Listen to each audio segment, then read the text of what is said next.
Okay, for those that don't know, it looks like there are 2 bolts at the bottom, but then all you really need to do is grab the top somehow and just pull back and the whole bezel will come out. So that's pretty easy. Okay, so the tweeters are gone. They were just spliced in. That yellow wiring does look like decent size twisted pair. Just got a red and a black inside of it, looks like. But I think I've already found out how the original installer messed up on the power being on all the time. He's got the red and the yellow, all 4 wires wire nutted together right there.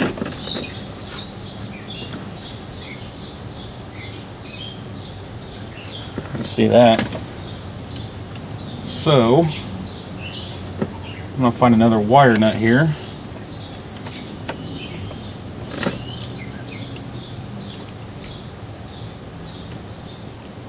There you go.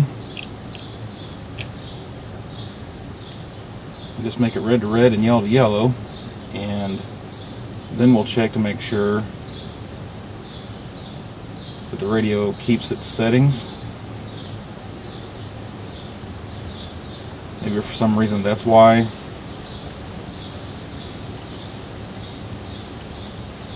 it was wired incorrectly.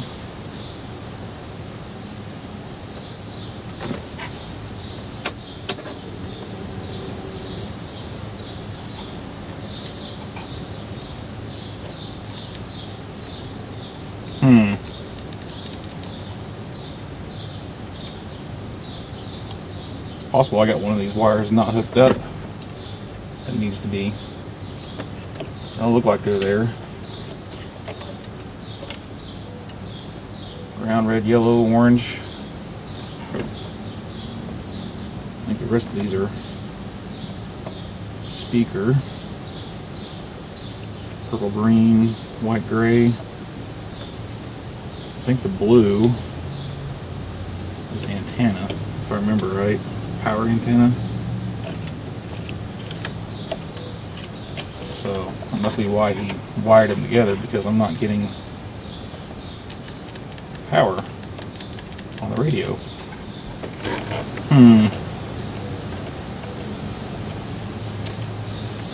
It's possible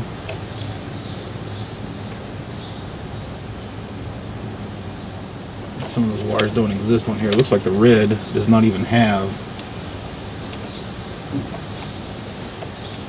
a similar wire, so I just touched these 3 together. Now I've got power.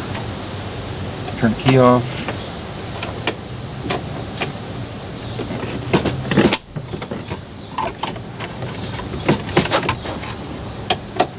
Turn the key off, it stays on, so that must be what's going on here. Looks like the dimmer actually works though. So,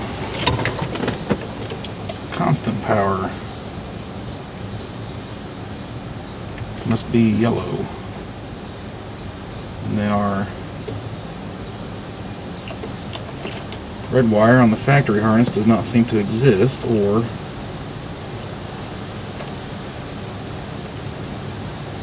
we're not using the right one. It looks like we've got 2 orange wires here that are top and bottom, and I've only got, I don't have a top and bottom, just top and left there. So I'd say this harness wasn't even, I should say adapter. This is the wrong adapter for this harness. We'll take another look here.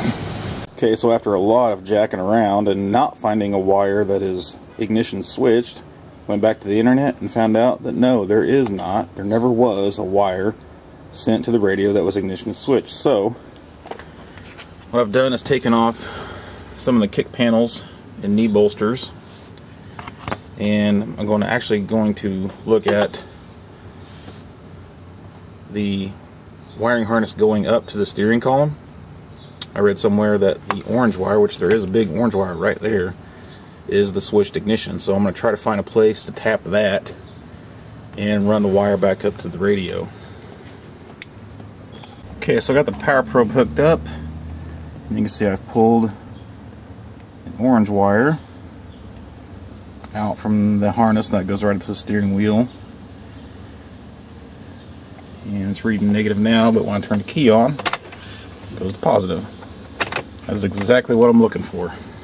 One trick I found was to unbolt the harness. There's a 7mm nut hidden right there,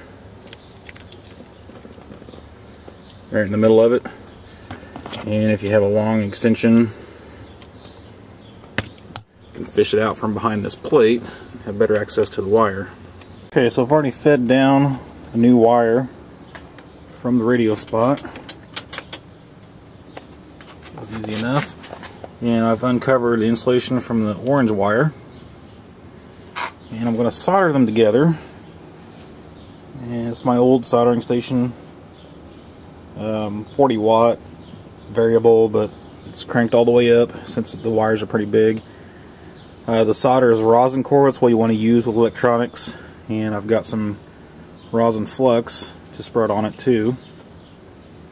And I was just using the knife to uncover the insulation. Okay, so just kind of got it folded over. I'm going to put some flux on it, clean it.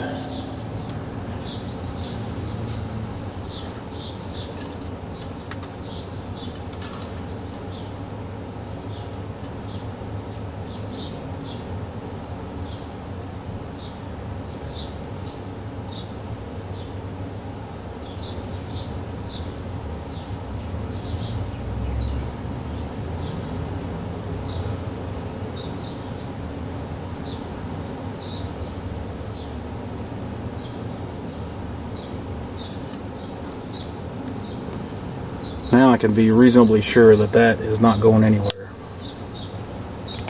And let it cool, and definitely go back over it with some electrical tape so it doesn't short against all the metal surrounding it.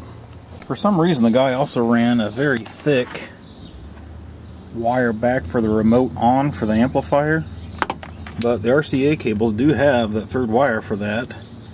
And the only reason I could think that he would do that is if this wire had an open in it, so I'm going to test that, and if it doesn't, I'm going to use that and get rid of this extra wire.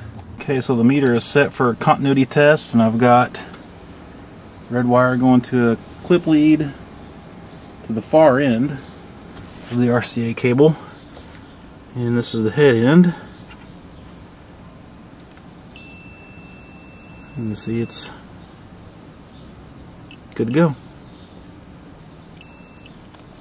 Okay, so I've eliminated the big black wire that was the remote amp turn on, and got yellow to yellow like it should be, and then the red off the head unit, which is going to be ignition on, goes to the red wire that I just ran to the orange wire under the steering column.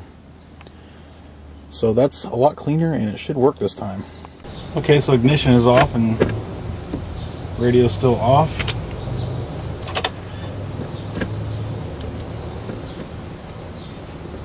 There we go.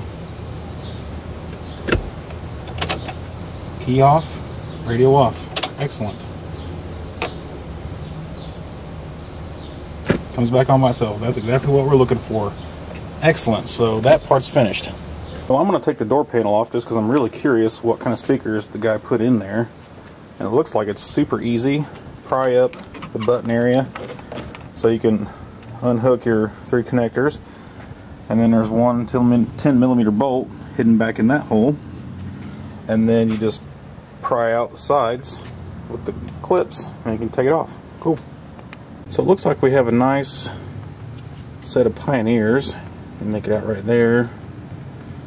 I don't know if this is some kind of kit to put in this car, or if it came with this plastic. I would assume not. I assume this plastic is part of some kit for putting in these speakers into this vehicle, but those look pretty nice.